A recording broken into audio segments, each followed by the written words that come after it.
welcome back to the channel of nonsense. Now I think I know exactly what you're thinking. What has Belgium ever done for me? Unless you're into chocolates or you're in the Wehrmacht and you need a good route of advance into France, possibly not a lot. But if you're into fast Fords, then probably more than you think, because there's a place in Belgium called Lommel, which is quite a fun word to say, Lommel, Lommel, Lommel. That's where Ford keeps all its maddest chassis engineers, and they've just turned in their latest bit of homework, the Puma ST. Now, how Belgian is it?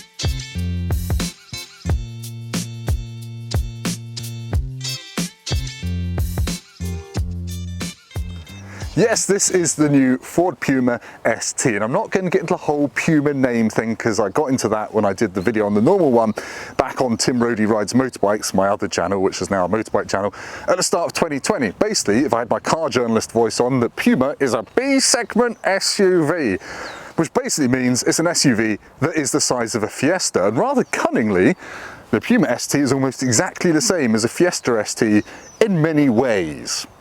One of those ways is the engine, which is basically the same as in the Fiesta ST. It's a 1.5 litre triple turbocharged EcoBoosting with 200 horsepower. This actually has slightly more torque than in the Fiesta ST, and like the Fiesta ST, you want to pick the 950 quid performance pack, which is an option because it gives you a mechanical Quaife limited slip diff between the front wheels. Obviously it's front wheel drive, it's a manual gearbox only, and engine nerds, if there are any engine nerds out there watching this, probably not, will appreciate that this has cylinder deactivation, so it can go down to 2 cylinders on a cruise to save a little bit more fuel. It also has this wobbly bit of foam, which looks like it's just been nicked out of someone's pelly case, but there we go. That's the engine.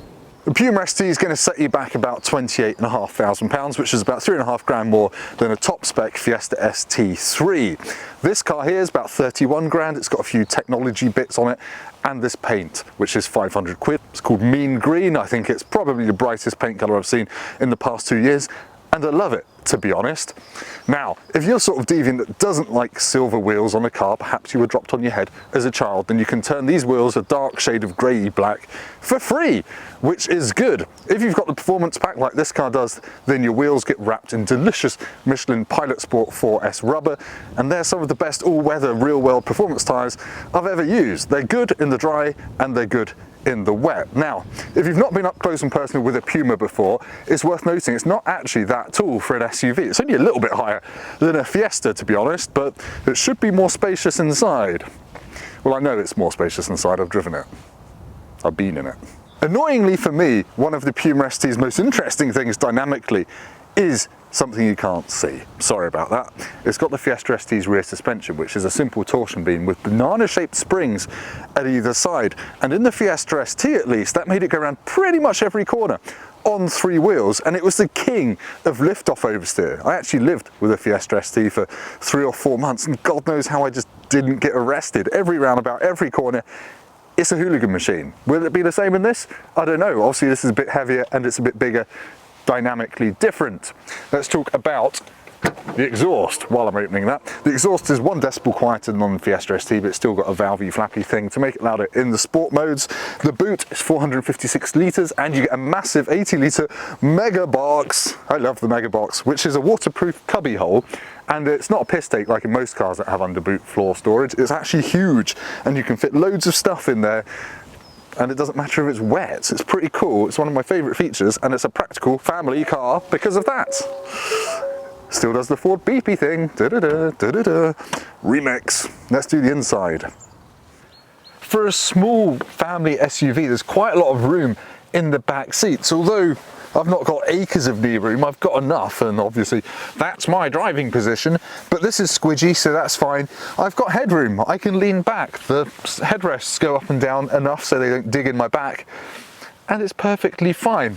I mean, I hit my head on this a little bit when I get in and out, and there's no USB connections or anything in here, but remember the Puma really is a relatively inexpensive car in its base form, and this inherits all of that stuff. So yeah, there's nothing back here really, to be honest, but it's perfectly decent for what it is. If you're coming from a Fiesta ST, the Puma ST's interior is going to feel pretty familiar.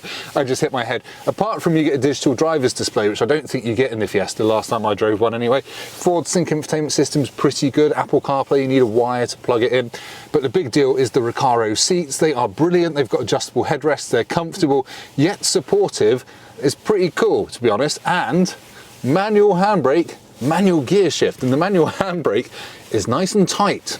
That's all I will say. If you like handbrake turns, give it a go. You might be impressed. Otherwise, flat bottom steering wheel, easy mode buttons up here. Bob's your uncle, Fanny's your aunt. Let's go and drive the car. Yep, enough waffle. Let's go for a drive.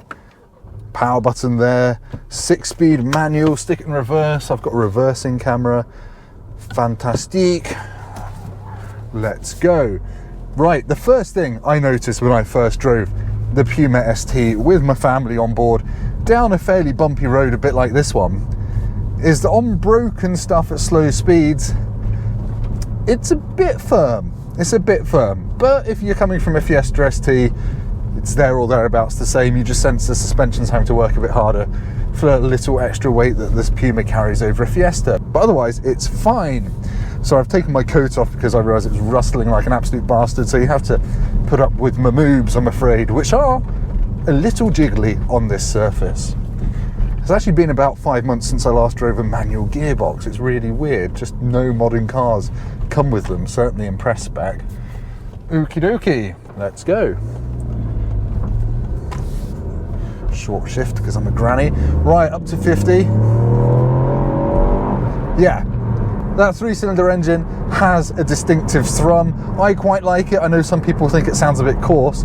I think it sounds quite nice. There's a bit of fakery going on, like in the Fiesta ST, but otherwise it's much the same. The steering is quick. It's about 15% faster than the one in a regular Puma, but all you need to know is it's really quite darty, just like in the Fiesta. It encourages you to get it into corners, to hoof it in on the brakes, and well, we'll see what happens when you do that later.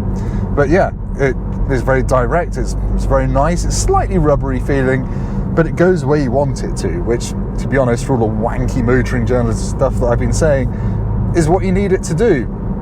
Does it feel quick? That is the big question. Obviously, it's got a little bit more torque than the Fiesta ST, but the same power, and it's a bit heavier. So 0 to 60, or 0 to 62, is 6.7 seconds, which is 0.2 seconds slower than the Fiesta. And to be honest, I actually think it feels slower than 0.2 second difference. I think this actually feels a fair bit more lethargic than a Fiesta ST. I don't know if it's just the way it's delivered or the weight of the car, but it's not rapid. Let's go second gear. Still not breaking the speed limit. It's okay. It's brisk. It's a brisk SUV. It's not going to tear your face off, but you know, it's all right. Yeah. So far, I'm whelmed by the Puma ST. I'm not underwhelmed. I'm not overwhelmed. Let's get to the 60 limit twisty road and see if it's got some of the Fiesta ST's handling magics. Why is it all magicians are really creepy with sexy wives? I don't know, it's weird. Anyway, you can heel and toe quite easily, even in these boots that I'm wearing. So the pedal position is nice, and you've actually got metal pedals in this, like in the Fiesta ST. In terms of driving modes, obviously you don't have adaptive dampers, so they just change the throttle aggression, that kind of thing. Flick between them, you've got normal, sport, racetrack, and eco. I'm going to put it in racetrack, which gives you more noise, more aggression from the throttle, and it puts the DSC into a slightly slacker mode. Right, 30 to 60, dead pigeon, let's go. There we go, hit 60 in third gear. The diff in the performance pack, you do notice it. It actually fights you a bit over bumpy surfaces when you're properly accelerating. You have to be on it a little bit. Right, let's turn it in. Yeah, it turns in so quickly, so directly. You kind of do sense those weird springs at the back helping you into the corner. It's lovely. Right, stuck behind someone in a Discovery with a horrible personalised plate with those 3D letters. Ugh.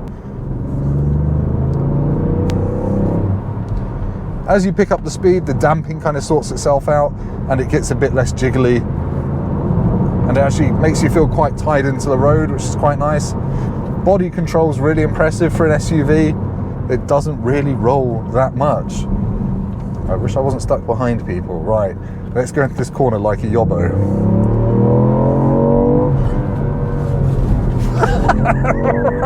That is what Ford STs do. Dab of brake as you turn into a corner, and hello Marjorie, we're going a little bit sideways. Yeah, it's a lot of fun to drive. Whew, it's been a bit congested, so I'm going to turn around, do that road again, and be a bit more coherent. As I pointed out as well, the handbrake is quite good for handbrake turns. I'm not going to be doing those on the road, don't be silly. No silly stuff on the road, but if you find yourself in a muddy car park, you will enjoy this car.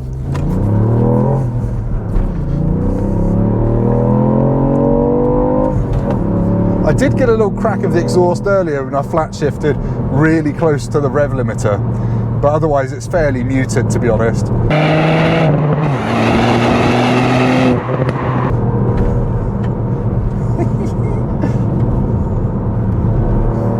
Yeah, even just tip it in, you feel the chassis working with you, and it rotates into the corner quite nicely. You can be a proper yobbo in this thing. That's what fast forwards are about, isn't it?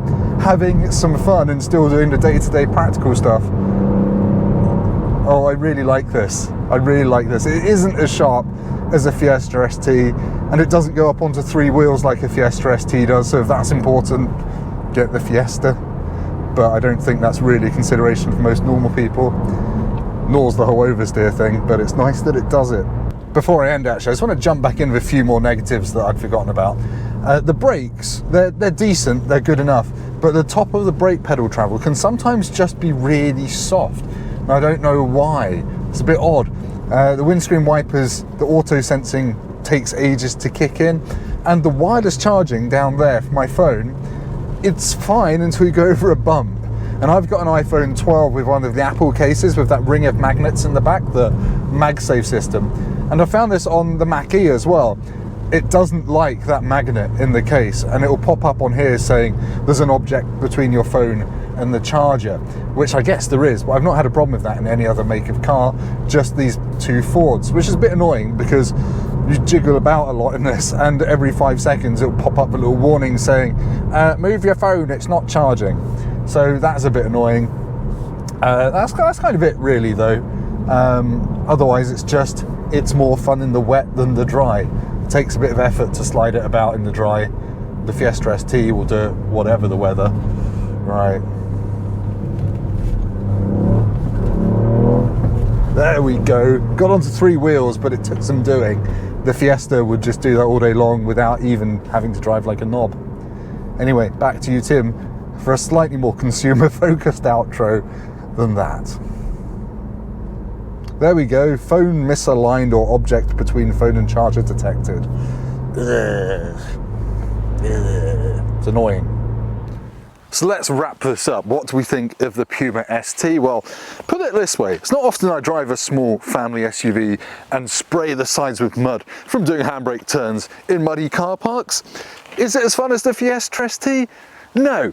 No, it's not. It's not quite as sharp, and it's not anywhere near as ludicrous in terms of that back axle skidding sideways, but it does it a bit, and it does it a lot more than any other competitor. The Volkswagen T-Roc R is a lot more powerful at 300 horsepower, 4-wheel drive, but it's nowhere near as fun as this. Ford says the Puma ST is for people who are moving up from a Fiesta ST. They've maybe had a family, had kids, yet they still want an ST, and they want a small-ish car, and it does that job really, really well. I've had my 2 kids in this, the whole family, we've been driving around. It's actually quite practical. The boot is a reasonable size, and that mega box is, well, mega, to be frank. So yeah, I've been really impressed. If you're just a petrol head, get the Fiesta ST. But if you do need a slightly bigger car, check one of these out, because it's still a hell of a lot of fun for an SUV. Thank you ever so much for watching. Please like, comment, subscribe. Do hit the old bell, and I'll see you next time for more nonsense and probably fewer Wehrmacht references. Ciao.